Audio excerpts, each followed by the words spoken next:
Good morning, genealogy friends. Happy Thanksgiving, Americans. I can tell you, because you probably won't hold it against me, I was going to do a whole Mayflower thing. I was going to send out a Mayflower freebie. It was going to be a whole Mayflower celebration. Not how my week went. Just not. Thought about waking up super early to do it and decided to let myself sleep in for Thanksgiving. That was my Thanksgiving gift to me. So, no Mayflowerness. Thought briefly about teaching it anyway and then decided, you know what, we'll just do that next year or at some point or something like that. I don't actually have any Mayflower ancestors. So Mayflower research is a relatively new. It's something that I've picked up only from, attending other speakers and stuff like that. I do have friends who have Mayflower legacy. I have one friend who has 2 Mayflower ancestors, and she has great documentation. At some point, I should probably get her to share with everybody because it's really interesting. What I am going to do, somebody had left comments. I told you guys that I was going to start responding to people who were asking for specific things in videos, and somebody had actually been in my blog archives and they saw a picture of my research scrapbook, or one of them, and wanted to know more about it, so I pulled it out of storage, and I will give you a tour of that this morning. Let me flip this around. Good morning. So the research scrapbook, it's funny. So I've been using my family tree notebooks, worksheets for years, for at least a year longer than the rest of you, because that's how long I had them before I put them for sale. But it's not like I was sitting on 300 worksheets and I'm just slowly rolling them out. I originally made worksheets just to try to corral my own research. And I didn't start by putting them into notebooks. I had a box of hanging file folders, I guess, with little manila folders in them. And I had my ancestors' names and I had them arranged by generation, and I would put in notes or sometimes photos, things like that, in an attempt to divide everything. And I started making these worksheets just to throw in there. So I had a place to write down all of my information. The first page I created I changed the design of the pages before I put them up for sale to make them a little bit cleaner and to make them more universal, but it was basically a rough version of the ancestor profile page.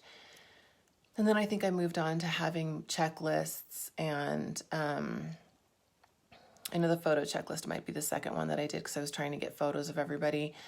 But all of that started because it's one of those weird things. I'm an intensely organized person. I am intensely organized because I am not organized. Mentally, I cannot organize information and hang on to it. I have to be able to hold it in my hand to check things off of lists.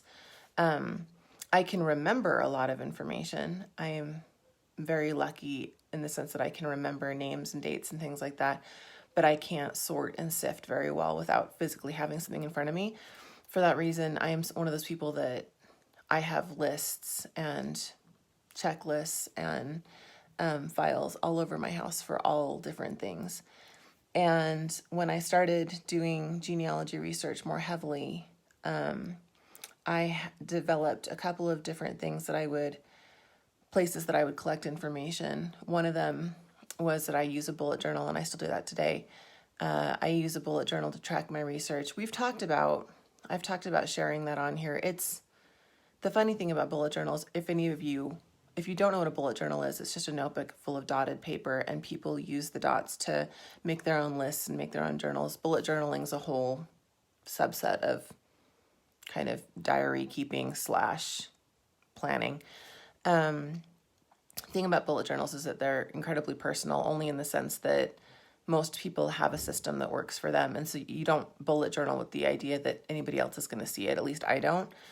For that reason, it's kind of a hard thing to share because my system would really make sense to me, but I'm not sure that anybody would get anything out of it.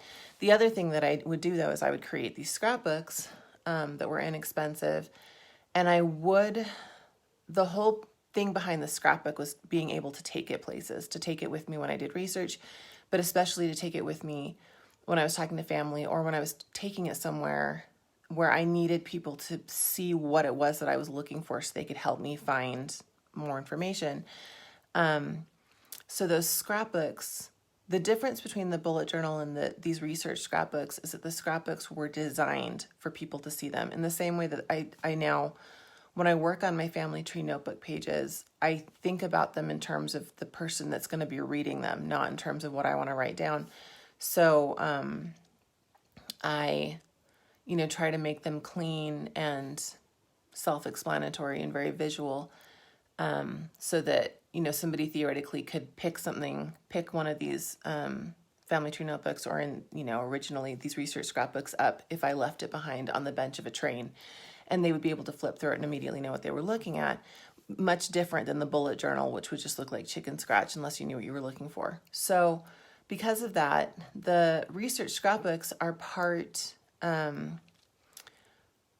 history, genealogy notebook, and then they're part kind of like a school project almost, where there's lots of pictures and things like that. But that was the point. It was to gather things together. And you'll see as I flip through it, you can see how it could easily translate to a family tree notebook. I had to pull this out of storage because I don't do this anymore. I don't make these research scrapbooks. Now that I have the family tree notebook, if I need to print something out, I will just print pages from my notebooks. And then I also carry all of my notebooks with me wherever I go on my iPad. And when I leave the house, which it's now starting to feel like it's 4 million years since I left the house, but when I used to leave the house on a normal basis, I take my iPad everywhere because, again, my brain only works if I have charts and lists and things like that in front of me.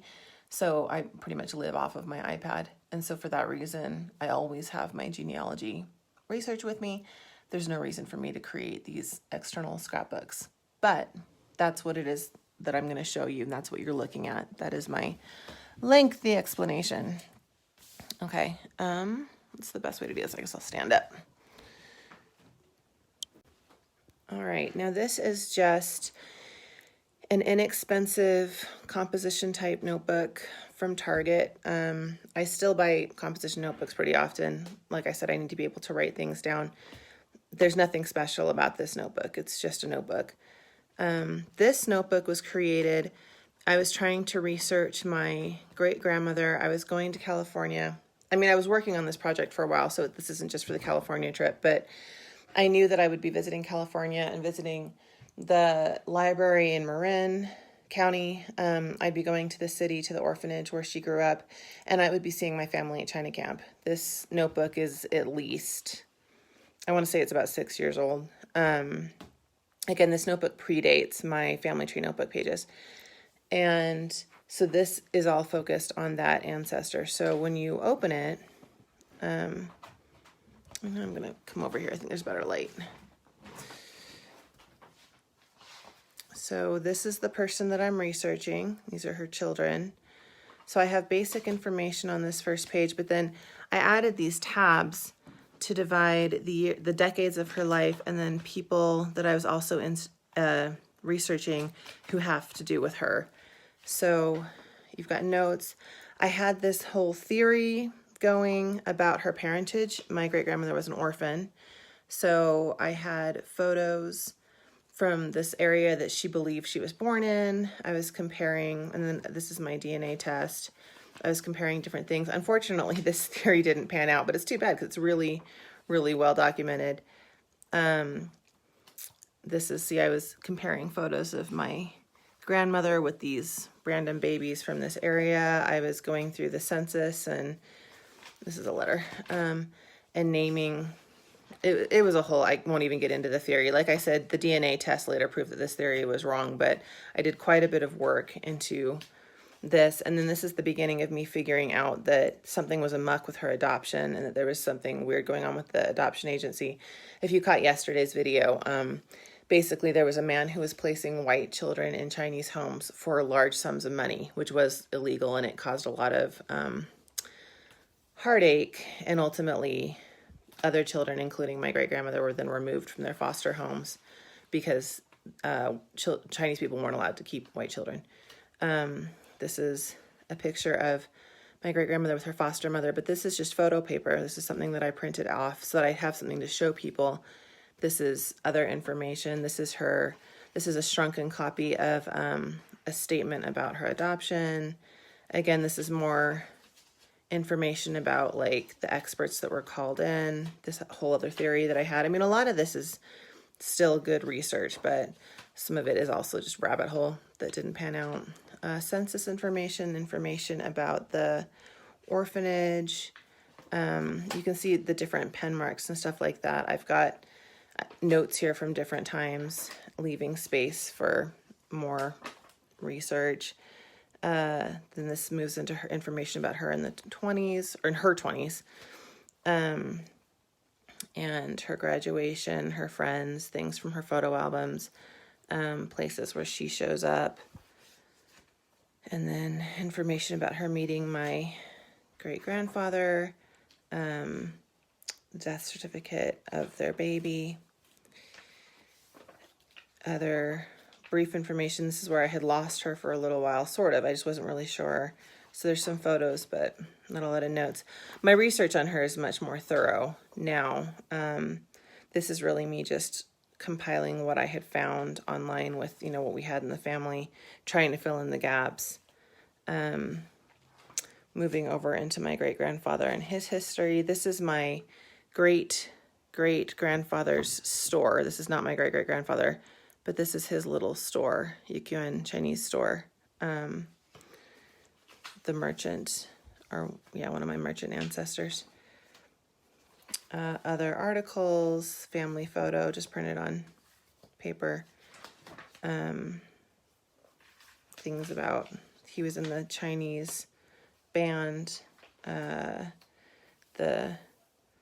certificate of residence for his father, information about his business and some of the Chinese gang activity. Chinese gangs were very important and necessary in Chinatown at the time because Chinese people didn't have any legal rights. So the only way of getting protection was basically to team up with other Chinese people. This is his wife. One of the few things that we have from her is a billy club. It's kind of a funny thing to have from your great-great-grandmother. Information about my Auntie Alice, that friendship, that sisterhood. This is the John Wayne movie that my family was in. How cute my grandfather is. Stuff about China Camp. Again, a lot of this is probably repetitive from yesterday, but I thought that's why it might be kind of nice to see these all at once. You can see the beginnings of the family tree notebooks thing, just in the sense that I was trying to separate, okay, this is chronological, and this is a newspaper article, and this is a photo that supports that, and these are just some other little notes, and other things that this is actually travel details for me. And then this is my daughter at China Camp. But that's that notebook. So that was the point of that, and the person who inquired about that, you were curious. That's why I had it. And I took that notebook to Roots Tech, not last year, but the year before, because I went to the experts corner with a question. And I thought about taking my whole family tree notebook, but to be honest, I didn't want to get pulled into a conversation about, oh, these are your pages and what other pages are there and how does the system work? Don't get me wrong. I love talking about that, obviously. But at the experts corner at Roots Tech, you only get 15 minutes or something to talk to a genealogy expert about some question you have. I was very protective of my time and really wanted to make sure that we talked about what I wanted to talk about, which sounds kind of terrible, but I just didn't want to spend any time talking about the system. So anyway, sorry, my phone just got really dark. I hope that you enjoy your Thanksgiving if you're celebrating today. We are celebrating from afar. We're not going to see any of my family. I have quite a bit of family who lives here in the city, but we want to keep each other safe.